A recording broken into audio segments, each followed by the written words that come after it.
But whatever your circumstances may be, even if you have a right to be a mad black woman, I can tell you that as long as you hold on to your past hurts, as long as you nurse your old wounds, as long as you wallow in self-pity, as long as you simmer, seethe, and stew in your anger, as long as you dine on the rotten courses of your life, then you, like Hagar, will never be able to give a complete answer to the question, where have you come from and where are you going?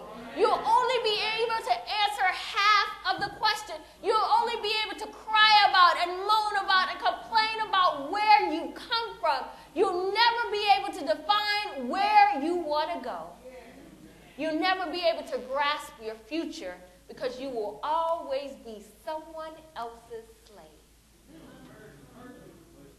If you don't allow God to heal your wounds, if you don't allow God to take away the hurt and the anger and the pain, you will always be a slave to the person that hurt you. You see, they moved on.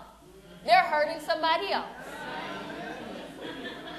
And you and I are still holding on. We're still burning ulcers in our stomach because of what somebody else did to us.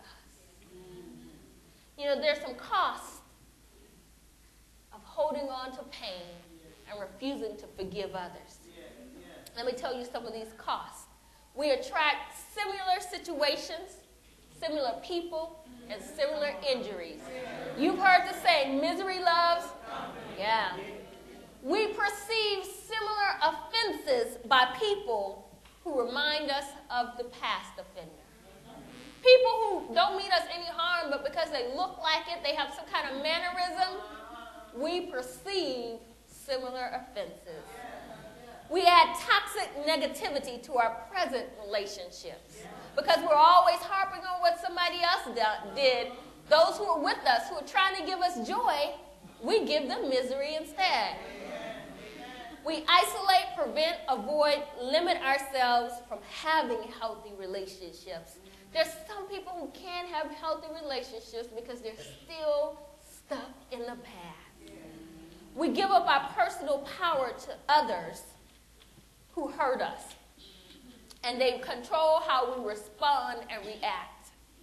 We become vulnerable to becoming spiteful, resentful, and bitter. We become prone to mental health issues such as depression and aggression. And finally, we raise our risk of heart disease, cancer, hypertension, high cholesterol, depression, panic attacks, and a host of chronic diseases.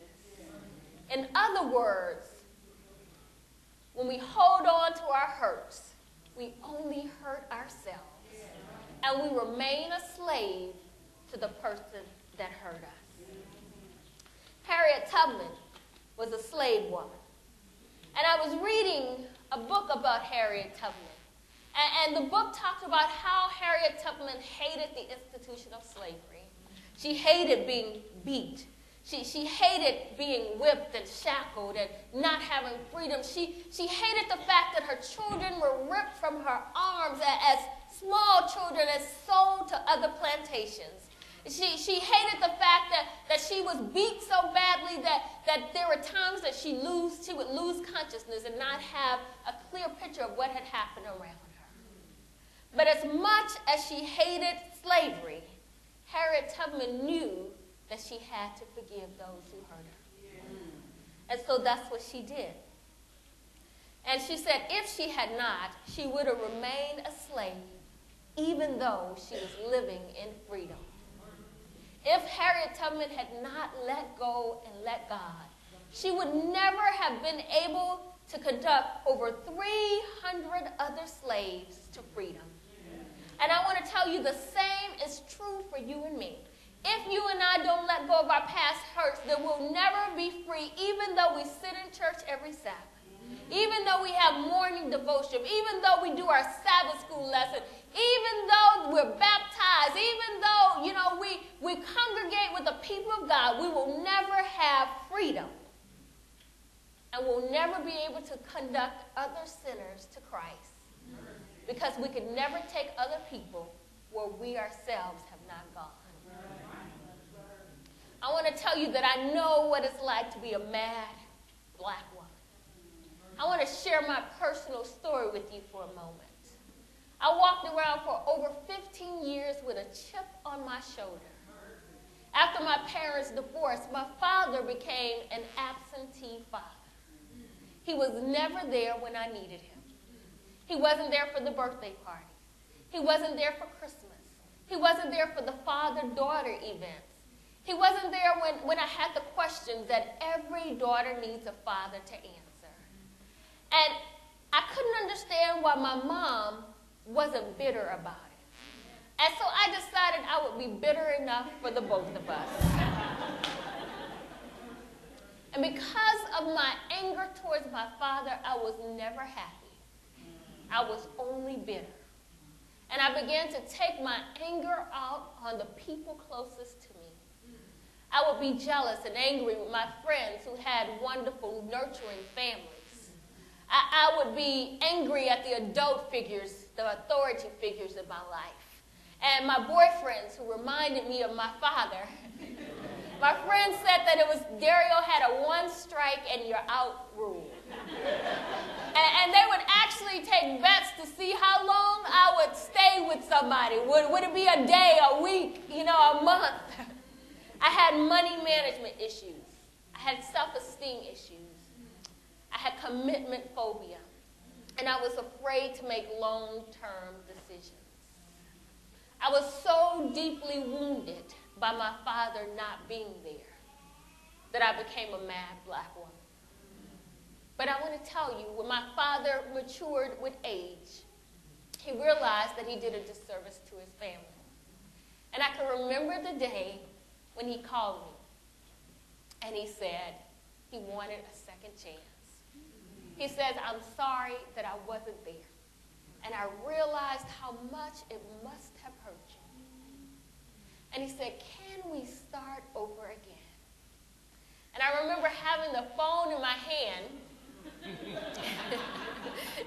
Yeah, you all already know. I had the phone in my hand, and I was just so tempted to slam it down. And I just wanted him to have a taste of the rejection, that I felt growing up. And I remember it was like, you have the angel on one side and Satan on the other side, and the voices were talking to me, and I'm holding the phone, and my dad is saying, hello, hello, and I just want to slam the phone down. But I thought about what God has done for me. I thought about how God has forgiven me, a despicable person, from every sin that I've committed. I thought about how God loves me, even though I'm so flawed, and God still loves me, and he offers me forgiveness. I thought about the second chance with my father. And so I said, yes, Dad, let's start over again. And I tell you, it was as if a weight had been lifted from my shoulders. I felt free. I felt like I had a new lease on life. And over the course of just weeks, my life changed drastically. I for once had a picture of a happy future. I was able to think about what I wanted to do long term. I didn't reject my boyfriends for one offense. And I had a positive outlook on life. And I grew closer to God and to my father. In fact, my father does not appreciate me being here today because originally I was scheduled last week, Mother's Day weekend, to be home and to see not only my mother, but to go and see my father. And so I said, Dad, let me move it back a week. And so, now I'm here, and my dad is like, where are you? But our relationship is good because of the gift of forgiveness.